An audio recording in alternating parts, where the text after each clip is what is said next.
Hello everyone, magandang oras sa ating lahat. Welcome to my videos. Maraming salamat sa panonood at lalo na sa mga nag-subscribe. Thank you guys, at kung bago ka pa lang dito sa aking videos, huwag kalimutan mag-like, comment, share, and subscribe para updated ka sa aking mga bagong upload na mga videos na mayroong mga gandang kasaysayan at halaga tungkol sa ating mga barya. Guys, ito yung Juan Escudo ng Portugal. Mayroong taon na 1979. So tapusin natin ang kanyang features guys para malaman natin ang tungkol dito sa baryang ito guys. Dahil talaga namang naglalakihan ang kanyang nakadisplay dito sa ating selling online sa eBay. Ito yung features niya guys, ang issuer Portugal. At ang period nito ay Second Republic 1926 hanggang 1974. Ang Third Republic guys ay 1974. Mayroon siyang type na standard circulation coin. May taon na 1969 hanggang 1979. Ang kanyang currency nito guys ay Escudo 1911 hanggang 2001. Composition bronze 950 Cu plus SN30 plus ZN20. So may timbang siya guys ng 8 grams. Ang kanyang value ay 0.57 centavos sa Pilipinas.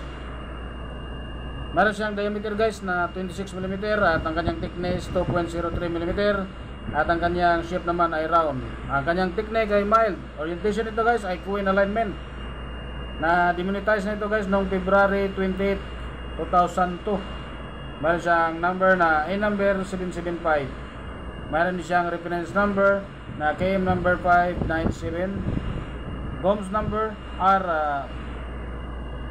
.26. Series System 1969 hanggang 1980.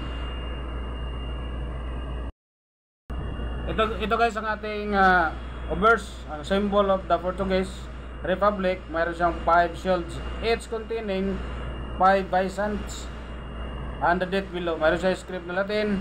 Kanyang lettering naman Republica Portuguesa 1979. Translation Portuguese Republic 1979. May engraver si Marcelino Norte de Almeida. At ito naman guys ang ating reverse. Ang denomination above 5 widths or earths. Engraver's name to the right. Meron siyang script na Latin. At ang kanyang lettering naman Juan Escudo M. Norte. Engraver Marcelino Norte de Almeida. Age ay plain. Mint naman ito guys ay Lisbon, Portugal.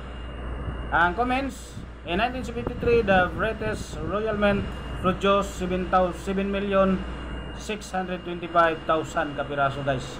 Ang British Royal Mint na mint mark or blank planchets for the manufacturer of these coins. Meron siyang 40% guys sa ating 1979 sa 14,241,000 kapiraso. 37 pesos guys ang extra fine, 62 pesos ang about uncirculated, 78 pesos ang kanyang uncirculated. So mas maganda guys, dito tayo sa ating selling online dahil nakabinta ito ng 730 pesos sa ating selling online sa eBay. So nakuha natin impormasyon guys dito sa ating inomista.com at sa ating selling online sa eBay. Maraming salamat sa panonood guys at God bless sa ating lahat.